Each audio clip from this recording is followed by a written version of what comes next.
you bring out marching snare drums on a stage, lo and behold, with an electronic band, you see these people just light up and they're like, what is going on?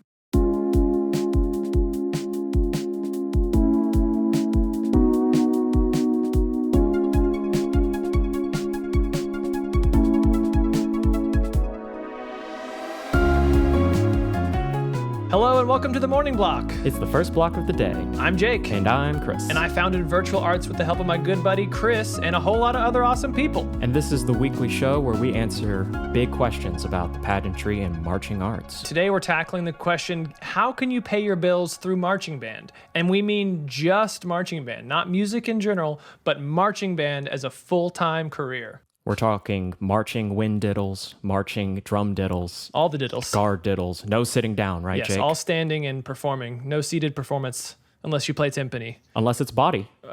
Or intentionally seated body.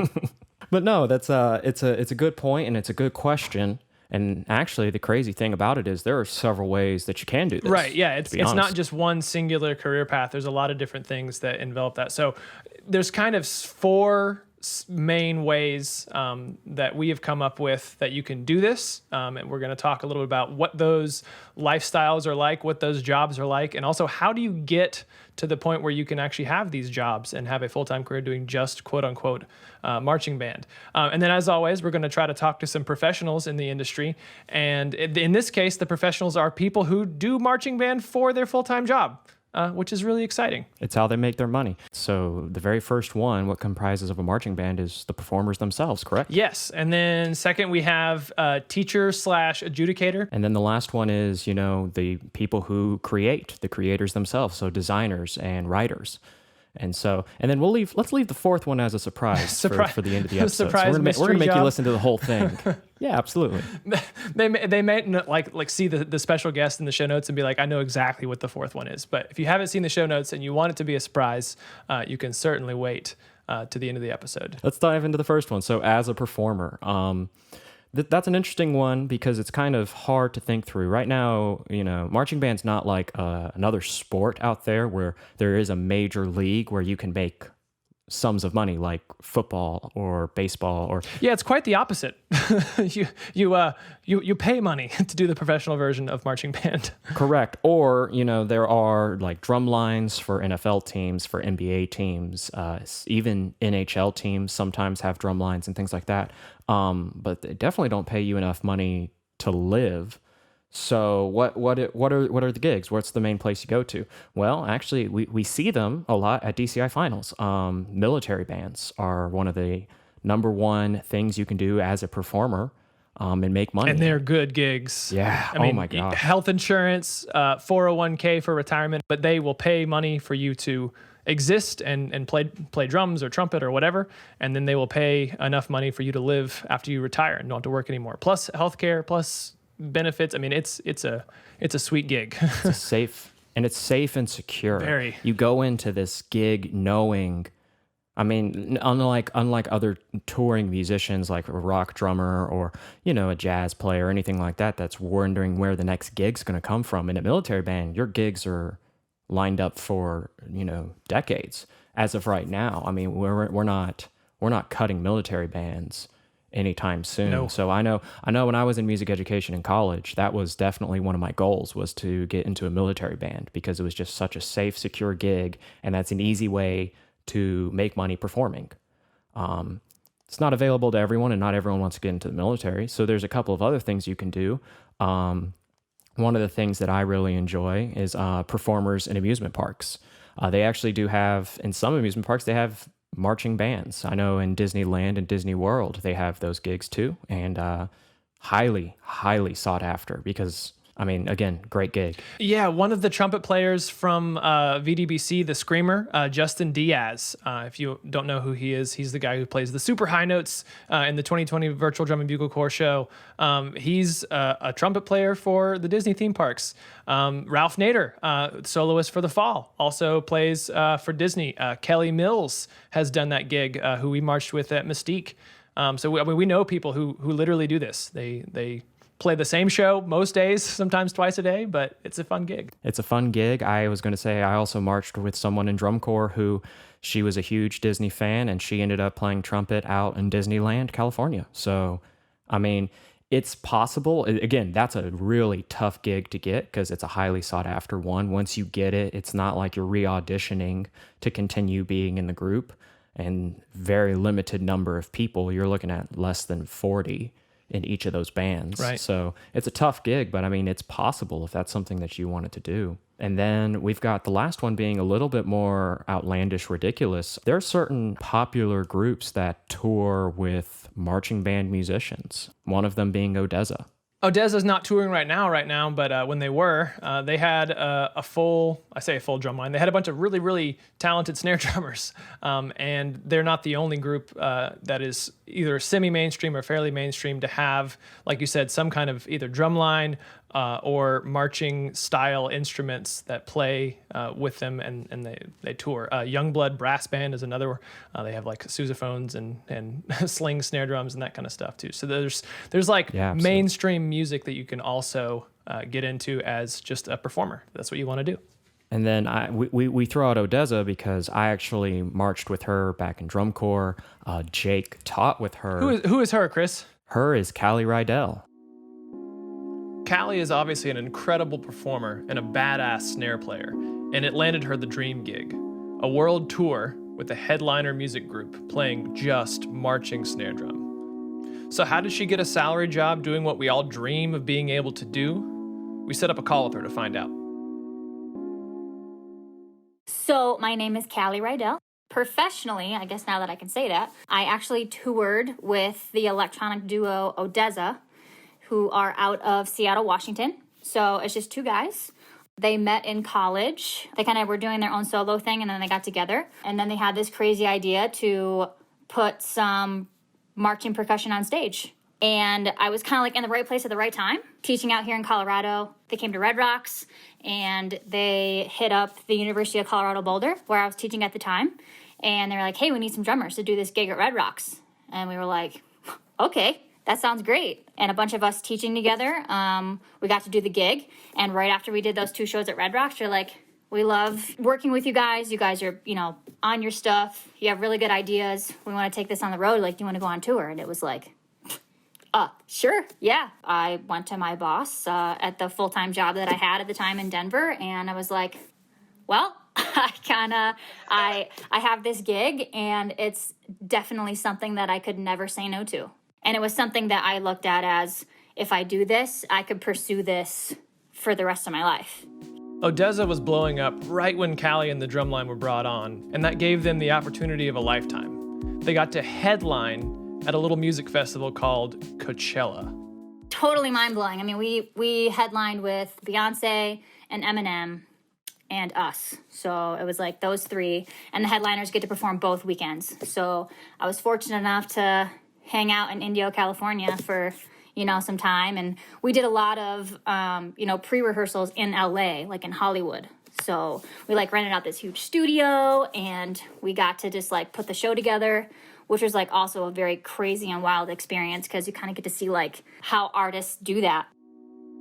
Kali said that when they were designing the stage shows, the production crew was worried about all-day rehearsals and if the drummers would get burnt out. But for veteran DCI and WGI performers, this was, of course, no problem. It was also something we were very used to because, you're in the drum corps scene, you're in the indoor scene, you rehearse Friday night, all day Saturday, all day Sunday. And then, you got 14-hour rehearsal days for drum corps. And it was we get to the end of the day and everybody would just be so wiped out, obviously, because we're wearing drums the whole time and doing choreography and doing everything live and just, playing all day. And they're like, I'm sure you guys are ready to take a break. And we're like, no, let's do it again. We're just we couldn't get enough of it. My next question, of course, was if I or someone listening wanted an opportunity like this, what kind of things can I do to be in the, quote, right place at the right time? All I can say is, yes, number 1, keep practicing. Don't stop drumming, of course. Honestly, it's all about connections. Same thing. It's all about really getting your name out there. If you really want to pursue something, to the next level, if you're really interested in doing something like that, that's how a lot of vocal artists get their name out there. They'll record a track and they'll be like, hey, I think this fits your music. And be like, hey, what do you think about this? Can I get some feedback on this? Like, how do you feel about, can we collaborate? Something like that. And like I said, it's a very competitive game, just like anything else. But I mean, if you really want to do it, like there's no doubt that other people would be able to do something. It's the age-old saying that it's not what you know, but who you know that matters. Kali obviously worked unbelievably hard to be a great snare drummer. She was the center snare at Phantom Regiment in the early 2010s. But the lesson I really took away was just being a kind and likable person is everything. She had a small opportunity to work with someone big, and they quickly realized she was just a cool person to be around, always positive and upbeat and humble. So they asked her to travel the world with them. Waking up, whether it was like, we toured in Australia for 2 weeks, did the Lollapalooza tour in South America. I got to do the World DJ Fest in Seoul, South Korea. I got to do Mount Fuji Fest in Tokyo, Japan. Just like waking up in a foreign country and just like realizing that I'm waking up and I'm going to do something that I've been doing for, years now. But I get to portray that to people that I don't know, that I've never met, that may not even know what marching percussion is, because a lot of people don't. Like, even still, like, we're such a small niche community, whether we believe that or not. So it's like, you bring out marching snare drums on a stage, lo and behold, with an electronic band, you see these people just light up, and they're like, what is going on? Like, this is insane. Like, this is going to happen, And we throw down, and it's so much fun to just, like, get those different reactions from people, like, all over the world. So, very humbling experience, to say the least. But hands down, best job ever. No doubt. 100%.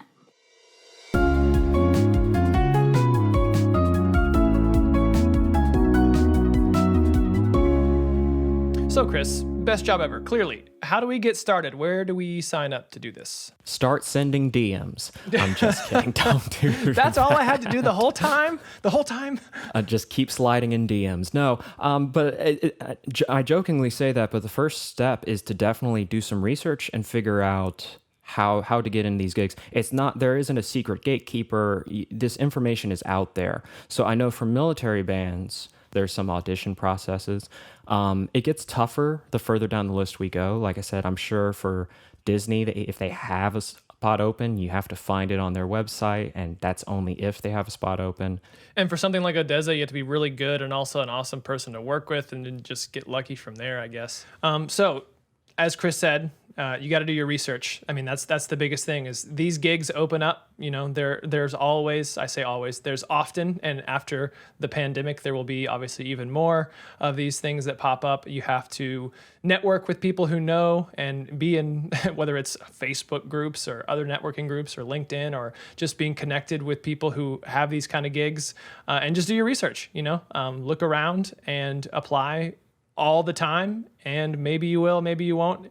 It helps also to be very, very good at your instrument or implement. I was about to say the first thing is, you got to get your 10,000 hours in. You got to practice a lot. Yes. These are the best of the best that do this. You got to be ready to go in an audition and get cut. Yep. If this is something you really want to do, this goes for all of these things. If this is something you really want to do and really want to accomplish, perseverance will get you there. Yeah, you got to really want it, though. After like because you got to really want because it. Everybody who's auditioning, I say everybody, there's going to be a lot of people who are auditioning who are phenomenal players and they're well experienced and well connected. It's just like law of numbers. Like, you just got to want it so badly and keep trying and keep trying and keep trying. And next one. The next way you can be a marching bander full-time, pay your bills with marching band, is be a teacher / adjudicator, something in music education. And yes, we know there are band directors, but actually we're not talking about that for the most part. Most you do year-round non-marching music classes, and we're saying, like, I have to be standing up or it's not my gig. There are some people who don't like concert band, so yeah, that's that question. And since this is the most obvious answer, we're not going to go too much into detail with this kind of stuff, but I know especially in the percussion community, depending on where you are in the country, a lot of people do it for not just one school, but several different schools. They're able to fill up their calendars and convince the band directors to adjust the practice schedule so that they have something to go to every day. And so they're teaching, 3 to 5 groups at a given season. And when you sum up that amount of money, you're not quote unquote rich, but you have enough money to get through. You have enough money to live. For sure. Judging is kind of along that same line. The reason we include judging along with teaching is it really is tough to do that as a full-time gig. It's just, if you're a full-time DCI, WGI, BOA judge, there's just not enough gigs year-round. Even if you judged every day of available judging gigs, all the way, every weekend, all the way year-round, that still is not quite enough to have a really stable living. Most judges either teach or consult or design or, do something that supplements that. So we're kind of saying teacher adjudicator all in kind of one category. Or, I can think of one judge in particular who, at least in the percussion community, we all love. He actually has the gig that we talked about at the beginning of the podcast. He has the military band gig. Good old Jeff Prosper. Jeff Prosper, yeah.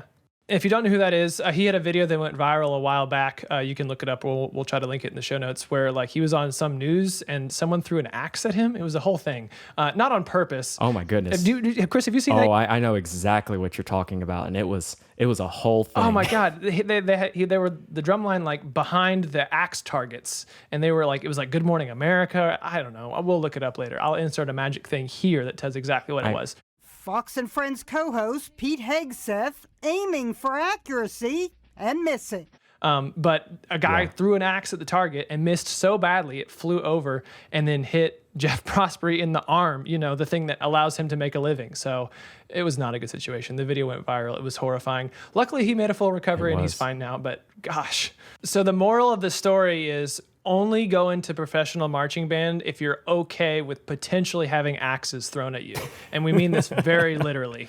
I'm just saying, I think it's part of the gig. You have to recognize what you're getting into. It's all part of it. So Chris, how do you become a professional teacher adjudicator? This one should be more obvious, but let's run it down. I mean, there are literally college programs out there for it. The friends that I have that are doing the teaching full time, that are not band directors, what they were doing is they were getting their degrees in music education, and they got it, and then they were moving on to getting their master's degree. And again, connections. They knew someone from a drum corps they marched, and they said, hey, I've got this teaching gig down in Texas where we need a full-time, percussion teacher for this certain county in Texas. So you'll be teaching from 4 or 5 different high schools, and you're just going to teach their percussion section. And he said, done. And he moved down to Texas. It's actually, Jake, we marched with him too, Eric Roundy. Got that offer from a friend he marched Carolina Crown with, and he said, and to quote Roundy, it's the dream gig. I mean, obviously he's ridiculously talented performer and just an amazing teacher. I got the opportunity to both perform and teach with him at one time or another, and just all around just amazing guy. So again, put in your 10,000 hours, because once you get to that caliber, the luck finds you for sure, if that's what you're looking to do. Definitely. If you want to get more teaching gigs once you age out, we would highly, highly recommend you march DCI and WGI, because the people you meet there is where most of these marching type gigs come from. People always like to hire people that they know. It's a lot about expanding your horizons, taking many performance opportunities, put in your 10,000 hours so that you're at the top of your game. And when you've made your connections with your friends and your colleagues, their first thought is you as a great fit for all these positions. Yeah, and this is going to sound silly too, but be nice to people. I know that sounds simple and cheesy and whatever, but I'm telling you, if you're well liked and you're good at what you do, you'll get hired for everything. The other thing about Eric Roundy that we always talk about is I don't think there's anyone in the world that dislikes him. Oh, how can you? He's the nicest, kindest guy I've ever marched with. This podcast is brought to you by Eric Roundy, the nicest guy. I'm sorry. But yeah, so moving on to our third point. A lot of people want to become a designer or a writer, especially at the top level. Yeah, and it's fun. And I've designed for groups, and it's a great feeling. Even if it's just the kids' parents, if you write something and kids perform it and people stand up and clap for it, it's a good feeling. It is. Tell you what, it feels very, very good to make art and have your art be enjoyed by someone else. That is one of the best feelings. And if you get to do that all the time and have creativity be a huge part of your day-to-day work, then that's awesome. It's a hard career. It's hard to get there, but there's lots of things you can do. You can design for DCI, WGI, and BOA. Most designers kind of do a lot of year-round stuff because you can't really work 3 months a year and pay bills 12 months a year. So lots of people design year-round at some level. They have a ton of different schools they design for. They might have like fall and winter gigs they do, but they might have like 7 or 8 in each. So they're either like consulting with a group or designing a show or selling an old show that they've used on one school to a different school in another part of the country. And it takes a while. You have to kind of build up a library, a website of your shows to get to your steady stream of income. So if you're looking to become a designer or a writer, most of the time you have to be a teacher first. You have to do some kind of something else to supplement it while you're making it and making a name for yourself. So one of the cool cats we know, and you all know too, it's Bryan Harmsen. He designed the virtual drum corps show. He told me at one point in time to develop his website, Viz Audio Designs. And I only know that website because my high school actually used that my junior and senior year. We were using those shows, and they phenomenal.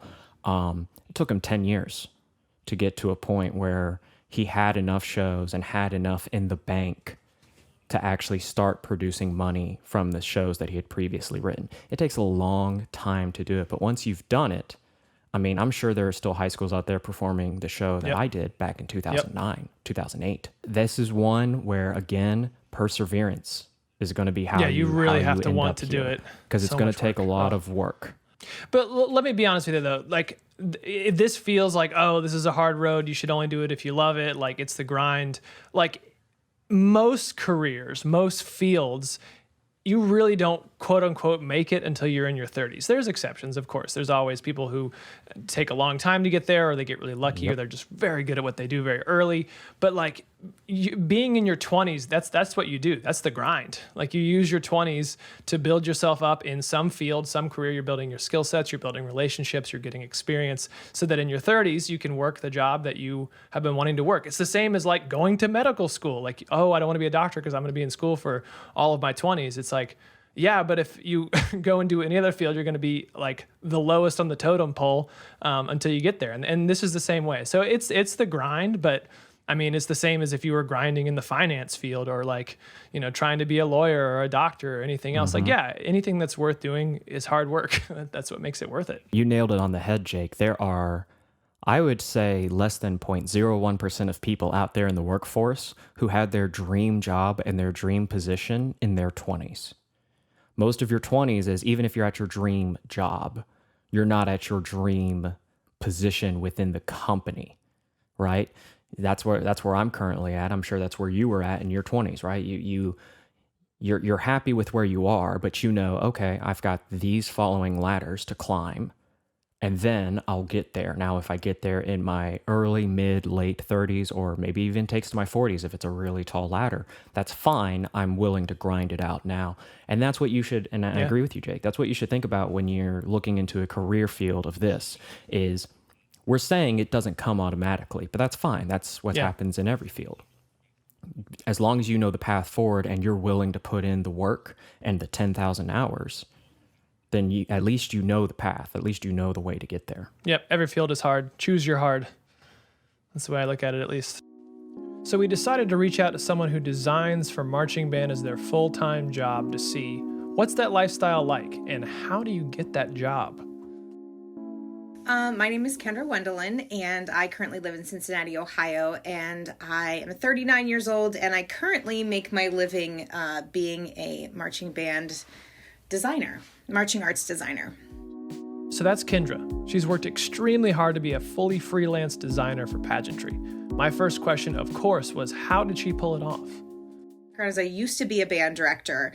I have two music ed degrees, bachelor's and a master's in music education. And, I was, 9 years a band director, and just, I loved the design aspect of the marching ensembles I was doing way more than the paperwork I was doing and the stick waving that I was doing. Right. Those things are very important and they are fun and I do miss them, but it wasn't kind of where, as I started to go towards my 30s, where I thought I wanted to be. So I had always written drill on the side, since I graduated or even before I graduated from Miami University in 2004. I think I wrote my first drill in like 2001 for a small little competitive marching band. So, just always having built to this. So I built to this point. This was not just a snap decision. It was a decision I made 3 years out before I actually did it.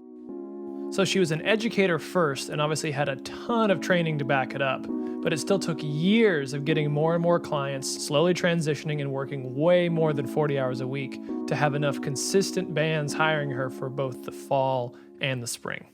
I was set up with 10 marching bands in the fall of varying degrees of involvement, a couple just football bands. A few big BOA customers, not big as in names, but just that they like to do the BOA budget and spend that type of money to get a really nice product they're going to put into Lucas Oil. And then some just local in their own state. So that in the spring, just a couple indoor ensembles that I've built up to the same way. And I am married and I have a husband. And yes, we share finances. But if I was going to go out and live as a person by myself, yes, I could make a living doing this. I asked next that if I wanted this to be my career, what's the first step? What's the first thing I should do if I want to get started down this path? If you want to do it, commit to an area and then also make sure you're teching that area. Make sure that you're in a band program that you're continually teaching. I still teach on a regular basis. And that's part of what you have to do. People are like, I want to just design. Well, we are all in love with Michael Gaines's design, but probably Michael Gaines and a few other people are the only ones who can afford to just design. And even they will go into programs that they like to, be involved with and create with and work closer with them. So make sure you have some programs that you are able to call your home bases and kind of go out from there, because even if you're not a music educator or a teacher, you're not going to have the band director experience. You want to make sure that you understand the struggles of a band director. You want to make sure you understand the struggles of the staff and being a tech and being on a team that way, whether it be indoor, outdoor, or both. And then you want to ask to be on, those design teams, be included in those decisions, and just start throwing around creative ideas. Get used to working on a team. One strategy Kendra would use is literally just reaching out to the local band program and offering her expertise and time for free. And that would lead to paid gigs over time that could eventually pay the bills. Every time I moved and I didn't have a job, I walked into the local marching band program and said, hey, I'm here and I would love to help you. And here's my resume. And if you can't pay me this season, that's fine. But I will definitely, help you out. And usually when you go in with that attitude of here, let me help you, they're more willing to kind of work with you. And, if they like you, they keep you. And if they don't, you find something else to get involved in. She did mention that the best part of the job was also the worst part. Total freedom to make your own schedule is great, but it's a lot of personal accountability. I get to make my own schedule. I get to commit to the projects I want to commit to. I get to, take on new projects and get involved. My year is never the same. Even if it's with the same people, my year never looks the same. And so I really, really love that aspect. That's one of the best things, I think. Just the constant ability to create is actually here and at my doorstep. So I do like that. The downfall, I would say, is that you have to make your own schedule and you have to stick to it. That's the hardest thing for me. For Kendra, it's also the dream job. She's not going to make millions, but the freedom to work when and how she wants and to spend her life on her passion while still making a decent living might be worth even more. If anybody ever sees me out and about and around with my little bands in Ohio, say hi, ask me questions. I like talking about it because it's totally doable and it's changed my life for the better. Coming up after the break, the mystery marching band career that no one talks about. Hey, I wanted to remind everyone that virtual indoor signups are open right now. If you don't know what that is, we partnered with WGI to bring you the third performance opportunity Virtual Arts has offered. We did virtual drum corps, then marching band, and now we're doing indoor guard, percussion, and winds. There's 3 different ensembles, 3 separate shows with unbelievable design teams. We know that we can't replace performing in person, but we can create something super cool while we wait to get back together safely. When you sign up over at virtualartsinc.org/join, you will immediately get your placement audition material. And if you participated with us before, you don't even have to audition, you just get your spot back from your previous seasons. If you want to play music or do choreo from the actual designers at Music City Mystique, Monarch, Broken City, Paramount, Santa Clara Vanguard, Boston Crusaders, and the Blue Devils all at once, this is probably your only chance ever. Head on over to virtualartsinc.org/join to get started immediately. See you in there. All right, Chris. The secret one. It's a new one. It hasn't been a career path for, a long time, if we're being honest. All of history, Chris. Literally since 10,000 BC, it has not been a career path until this decade.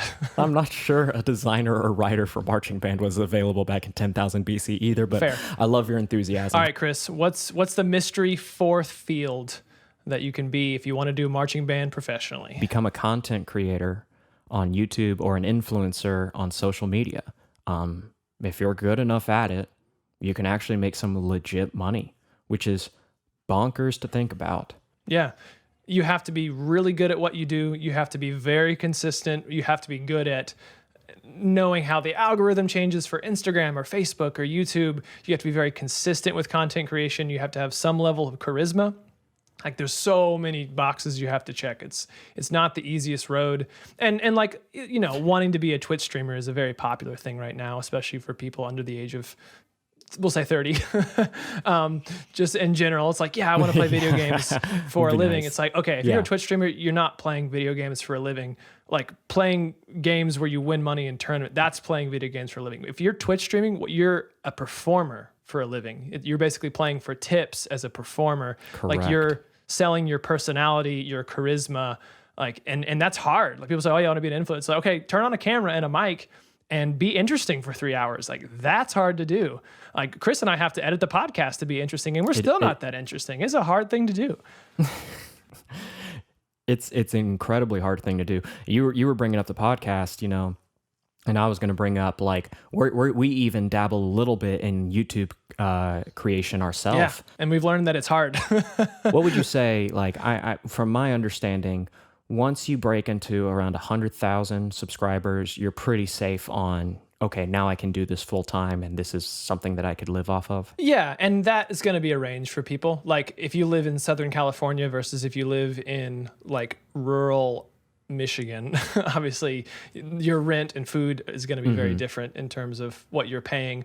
Also, someone's version of comfortable living versus someone else's. Like if you have 4 roommates and you're fine with that and you don't care that much and you're like, yeah, it's chill. Like I don't need fancy meals. I like living with a bunch of people. My rent is super cheap. And that's fine with you. That's one thing. But if you're like, I want a house and I want a yard for my dog, like that's a lot more money. So living comfortably is obviously a range, depending on who you talk to. But yeah, I think super general benchmark. If you have 100,000 views consistently on your videos, and also how often you put videos out. Like if you have the type of channel that puts out a video once a month and that gets 100,000 views, that's probably not going to be enough. But if you can produce weekly or bi-weekly content or even daily content, if you're a gamer, and you just crank it out, then yeah, it's totally fine. It's way plenty. So Jake, without getting into the nitty gritty of it, how is this even possible? How is YouTube such a big platform that people can make money by just creating videos that we watch in our free time? Well, it's all about where the people are, which again is a Disney quote, but is also how advertising works. I don't know if everyone has noticed, but YouTube ads have gotten real dense lately. They're also now monetizing videos that were not monetized before. So, old videos that are on small channels or just single videos that people don't monetize. Like YouTube's still putting ads in front of most videos, sometimes multiple ads. And each of those ads gets, 10 cents, sometimes 20 cents, sometimes 1 cent. It really depends on where the click is from, what the click is on, it fluctuates like the stock market.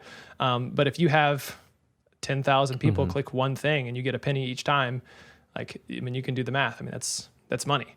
And it comes down to how quickly and how easily can you produce that video and how many people are interested in that video. And trying to understand YouTube's algorithm is super crazy too.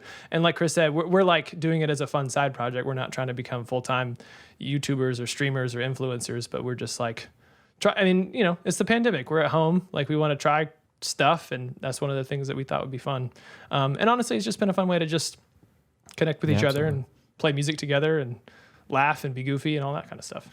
So if this sounds like something that you're interested in, there are literally YouTube videos on how to create a YouTube channel. Yeah, there are. You know what I mean? There's quite a lot of them. So that's how I learned how to do a lot of this stuff. You know, this would be a great conversation to have with someone who has had success. I was about to say, instead of taking advice from two people who have a very small YouTube channel, why don't we talk to somebody who actually makes plenty of money doing YouTube, and also is just really, really good at it. Just for perspective, like Chris and I's top viewed video has like almost 6,000 views, and we are so excited about it. Let me tell you.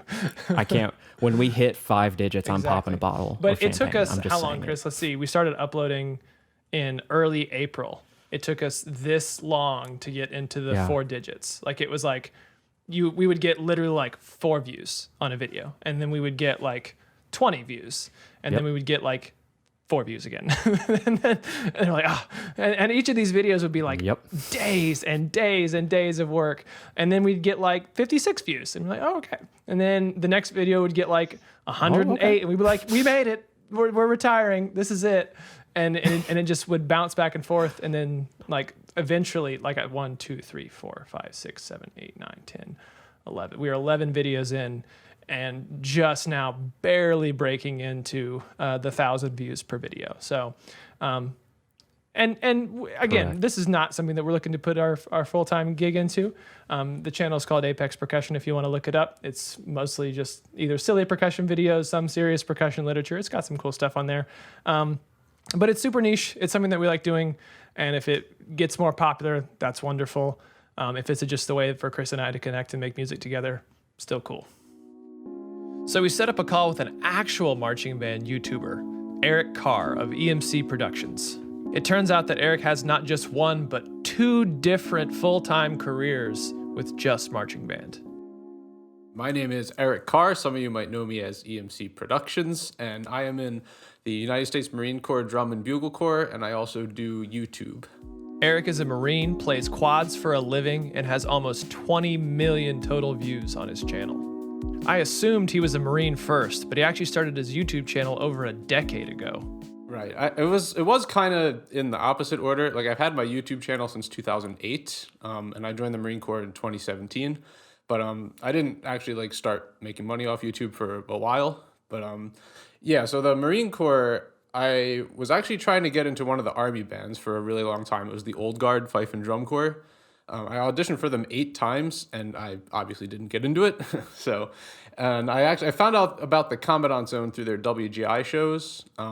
They did a few of them, I think 2015, 16, and 17, and that's what really like impressed me and made me want to audition. So I auditioned in 2017 and won the spot in the tenor line. Wow, that's awesome. So did you, like six auditions in, did you ever go like, hey, like, is it just because there's a legacy guy who's way better? Like, did you get any feedback? How did you, I would get so discouraged after the 4th time they told me no. I mean, yeah, it was pretty discouraging, but like the first time I auditioned, I think I was like 19. I was like still in college, and then like I just kept like trying over and over, and then I think it was the 6th time I got invited to the live round. Like I made it like finally into the 2nd round, and I was one of the first people cut after that. And then I tried a couple more times, but yeah, obviously it didn't work out. But so after getting cut 8 times and still somehow not giving up, Eric won a spot with the Commandant's Own, which is the only active drum and bugle corps in all of the United States Armed Forces. Yeah, so it is all year round. It's a full-time job, and it's very different workload throughout the year. Usually from February to April, we go on tour, and we play our DCI style show at various high schools and military bases. And it's not looking like that is going to happen this year due to the pandemic going around. But yeah. Yeah, and then sometimes we do a WGI show also, like in Dayton. It depends what year. And then in the summer is probably our busiest time. We have a whole lot of just ceremonies and different parade performances around Washington, D.C. Then in the fall is pretty much our least busy time. We have a few gigs here and there, but that's kind of like the time to unwind from the craziness of the beginning of the year. And now is usually the downtime from December to January, although it's been a lot of extra downtime compared to past years. So a lot of, I mean, that is literally just drum corps, but professionally. I mean, you're doing it year round, you're performing. I mean, it's like being on tour, but you're always there. Do you have to get on a bus and go places? Is it mostly because you said it's local? I'm guessing you live in or near DC area. What's the travel situation like? Yeah, so most of our shows are in Washington, D.C.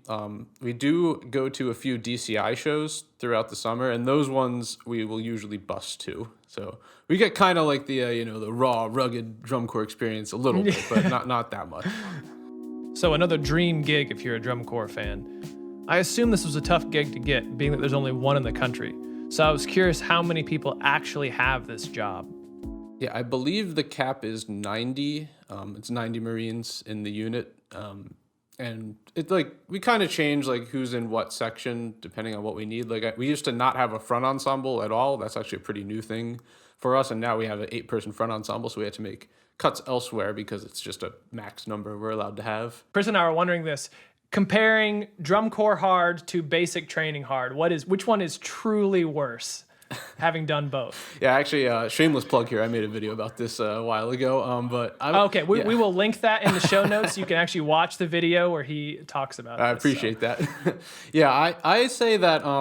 So Marine Corps boot camp, I think it is from a mental perspective, it's harder, but physically, I think being on tour with drum corps was harder, just because at Marine Corps boot camp, it's like an all-day workout pretty much. Like they divide the training up throughout the week, so you're not like constantly working out the same muscle group over and over, whereas drum corps, you're just doing the same exact thing like all day, every day, and it gets really, really tiring. But and you played quads, right? Like you had the heaviest thing you could have on the field. Yep. So that was the Commandant's own. But we were also curious about his YouTube career. Turns out, like many content creators, he didn't start with money in mind. He just enjoyed making videos. Yeah, so I started the channel in 2008, and I honestly didn't know that you could even make money off YouTube for a really long time. And I ended up getting monetized, I think, in 2012. And once that happened, yeah, it's it was like a few years of just like posting just for fun, and then I started realizing, okay, I can make a little bit of money off of it, but you have to make a total of $100 for you to get a paycheck, and it took me maybe a whole year before I earned $100 to make $100. Yeah. So obviously it was cool knowing that I could do that, but I wasn't, counting on that money to support myself. But then the channel just started blowing up. I think when I joined the Marine Corps is when I started posting pretty consistently. I tried to do like one video a week for a while, and then I just got better at the process, and now I do a few videos a week. And yeah, it's got to the point where I am making quite a good living off of that. It's important to remember that though making YouTube videos is cool, it's still work. It's still a job. So I asked Eric how many hours a week he spends working to make content for YouTube.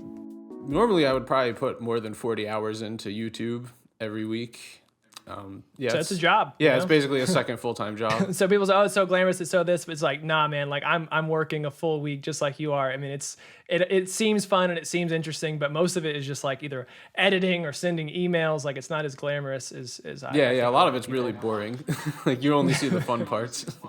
Yeah, and that's the part of it though. You share the 1% that's just great and is somewhat of a gift to the world, and it's super fun. Yep. And you get to kind of shoulder the rest where everyone doesn't see it, which is pretty neat.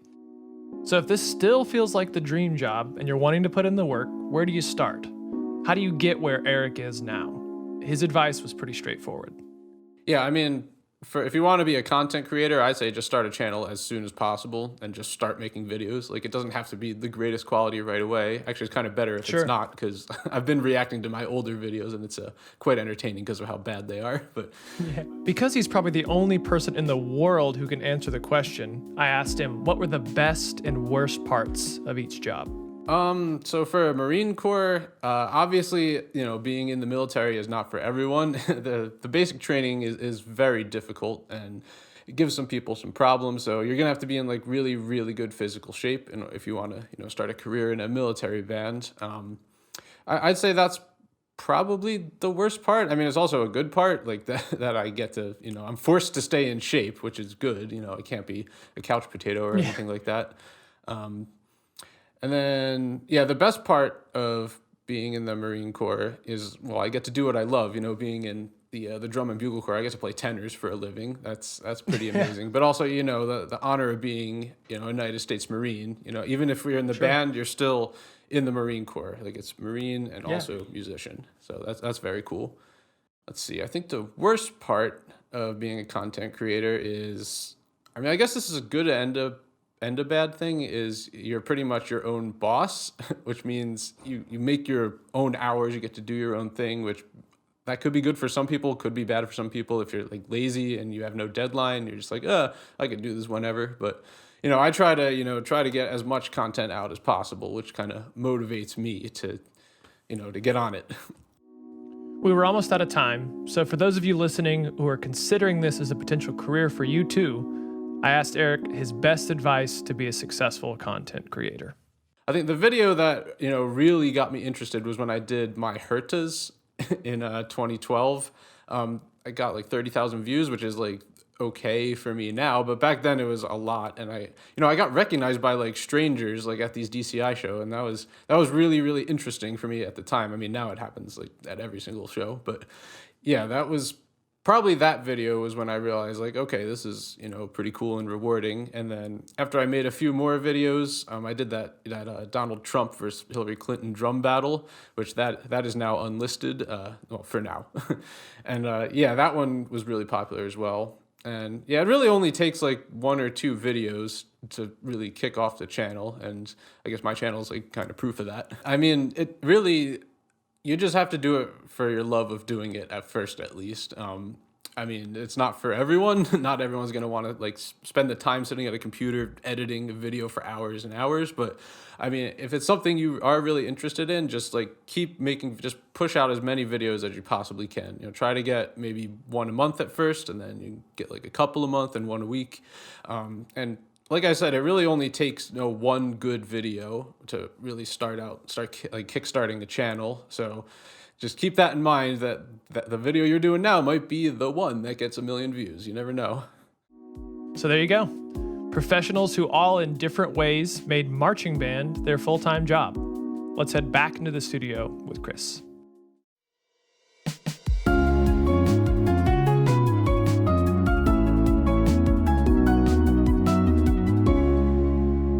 All right, Chris. Well, what do you think? That was awesome. It's rare. We gave the audience a treat this time around, honestly. We gave you 3 interviews. Yeah, you're welcome. With amazing people, Kali, Kendra, Eric, just learning all these different ways to be successful at something you're passionate about, which happens to be marching band, but in creative ways. Yeah, and it's possible. Like, it's literally possible to make a full living on just marching band. And there's a whole lot of ways to do it. There's at least 4 ways that we came up with. If there's more, let us know. But those are the 4 ways that we could think of, and people that we know or know of that do those things. So if you're interested or are wanting to pursue those as a career path, hopefully this gave you some insight on how to get started. The attribute that all these people had in common is they were just good people to work with. And that's something to take away from. Like, being an enjoyable person and someone that people want to be around really pushes your career forward in ways, you can't even imagine. Yeah. You have to work hard. You have to be talented and good at whatever you do. But you also have to just be nice. If you do all those 3 things enough for enough time, you can do whatever you want in the pageantry arts. But you just got to keep working at it. All right, Chris, you got anything else? That's all I got. All Unless right. you want to hear a good bop of the week. I do, Chris. That was what I was going to say next, is what is the bop of the week?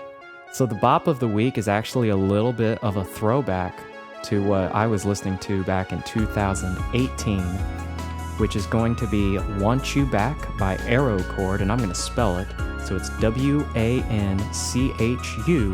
space back, and then Arrow Chord is AERO space, and then chord, CHORD. That's not how I would have spelled that at all. Want You Back by Arrow Chord. It is, listen, I've had great music taste for years, and I just verified it when I listened to this again. You have had great music taste for years, can confirm. But all right, Jake, that's all I got. So how about you see us out? All right, let's do it. This has been The Morning Block. This show is a production of Virtual Arts Inc. and was produced by Chelsea Levine and hosted by Jake Lyons and Chris Parker. Edited and mixed by Caleb Lee, and our audio engineer is Rosa Westfall. Special thanks to all today's guests, Kali Ridal, Kendra Wendeln, and Eric Carr of EMCproductions. Logo design by Bryan Harmsen, and original theme music was written and produced by Jordan Tehran and Josh Russ.